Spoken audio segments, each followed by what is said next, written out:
If you're a beginner looking for dog training tips, then you're more than likely asking yourself the question, what are the first things I should teach my new dog? What I'm going to share with you today is just 2 things that I want you to focus on first that will save you time and a whole lot of stress further down the line. And spoiler alert, it is not a long list of behaviors. No sit, no down, no leave it. Are you ready? Let's dive in.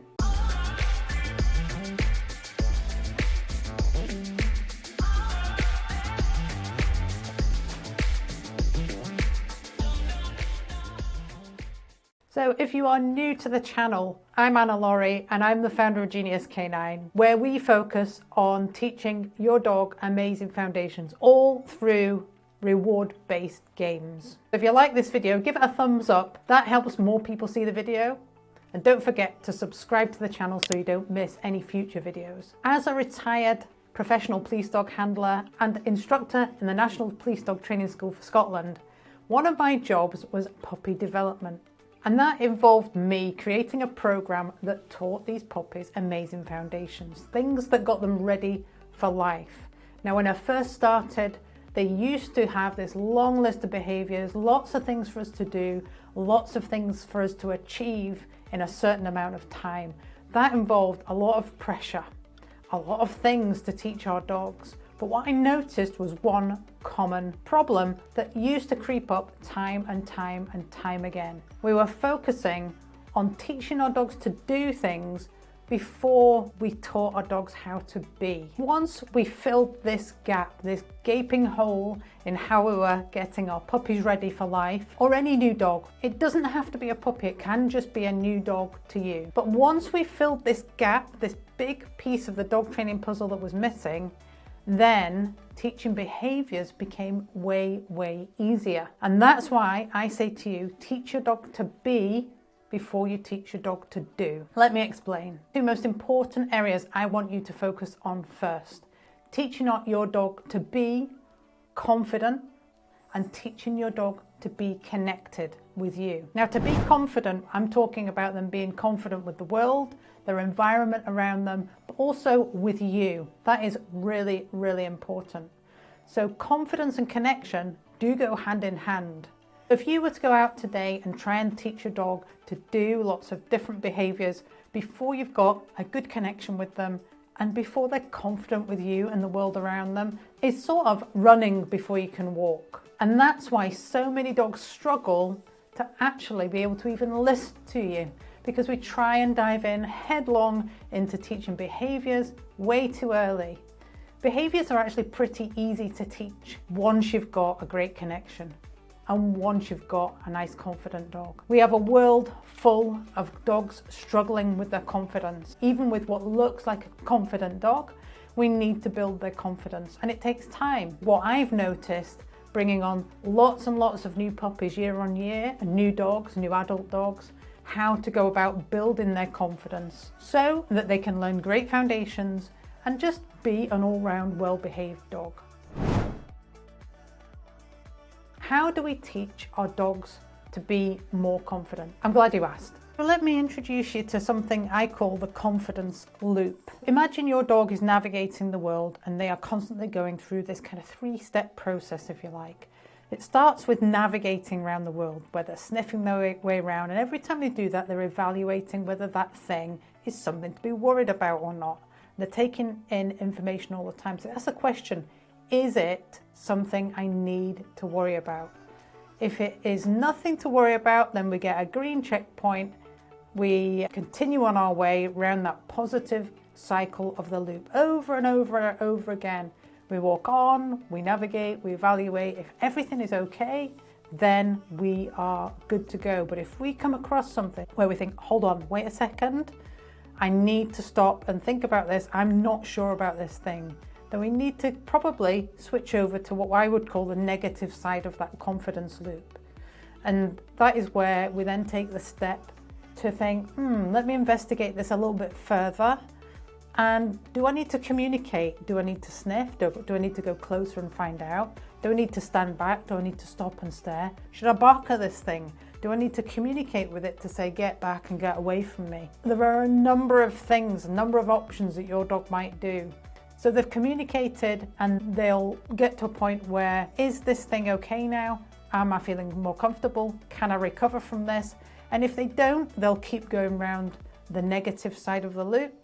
But if they do and they feel okay again, they flip back into the positive side of that confidence loop. They get over that little hurdle and they proceed and navigate and evaluate. And the truth is, they need to experience both sides of that confidence loop, because to experience the negative side, they get the chance to recover from that. And that's how we build resilience in our dogs. I measure our dogs' confidence in not how they deal with something strange, but how quickly they recover from it. And actually, a lot of dogs out there who really, really struggle are actually stuck in that negative loop and they can't get out. And that might be your more anxious, what you would describe as reactive dogs, perhaps, who just every time they see something, they bark and lunge, and it's just a nightmare to deal with. Most cases are due to a lack of confidence. And that's why I wanted to share with you today how we build our dog's confidence. We allow them to experience lots of things. We don't overwhelm them, and we're there to support. We're not there to force them to go through these negative experiences. We're there to let them decide how are they going to deal with it and let them know it's okay, we're here. We're here as like a safety net. We will never let our dogs come to any harm. So if it's something strange, perhaps it's a shadow in the backyard or the back garden, perhaps it's a rustling and the trees blowing in the wind, and they're not sure about it at all, let them work out. And actually, if they want to go and check it out, let them go and check it out. And perhaps you go over with them. Let's see what it is. And they're able to process that, work through it, and decide, actually, it's not too bad. The more they get the opportunity to do that, the quicker they bounce back after stressful or unusual events. So you might hear the term puppy socialization. That is really all about building your new puppy's confidence. But if you've got a brand new dog, perhaps it's a rescue dog, it's new to you, but it's older, these principles still apply. You might need to take things slower with a less confident dog and gradually build confidence over a longer period of time. But either way, that confidence loop, that little diagram I've just showed you, is going to really help you sort of understand the process and what actually happens with our dogs every time they go out into the world. The next thing I want you to focus on is building a connection with you so that they are confident with you.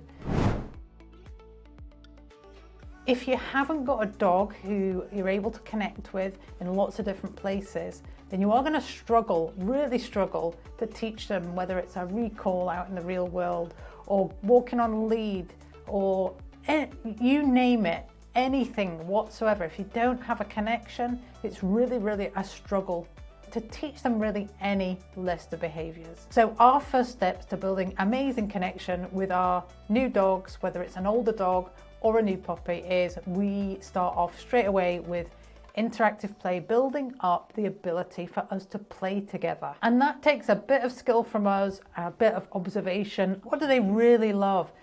Remember, we want to play in a style that they really naturally love. We want to use rewards that they genuinely love. If they don't love it, they will not find it reinforcing. It's very, very easy actually to go down the wrong road with rewards. You might think it's rewarding, but look, have a close look at your dog. Even take a little video camera, get your phone, film yourself playing and watch it back. Does my dog really love that? Do they really?